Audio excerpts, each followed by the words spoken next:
చెప్పండి నాతో పాటు. నేను నా పరిసరాల పరిశుభ్రత కొరకు ప్రతిరోజు కొంత సమయం కేటాయిస్తానని నా వంతు కృషిగా శ్రమదానం చేసి పరిశుభ్ర ఆంధ్రప్రదేశ్ సాధించే సంకల్పానికి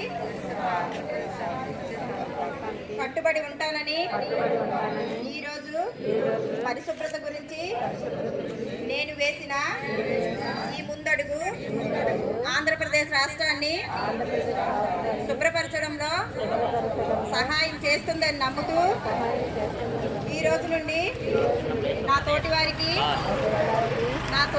కూడా స్వచ్ఛత కొరకు తడి చెత్త పొడి చెత్త వేరు చేయడంపై అవగాహన కల్పించడానికి ప్రయత్నిస్తానని మన ఆంధ్రప్రదేశ్ను స్వచ్ఛ ఆంధ్రప్రదేశ్గా తీర్చిదిద్దేటట్లు నా వంతు కృషి చేస్తానని ప్రమాణం చేస్తున్నాను.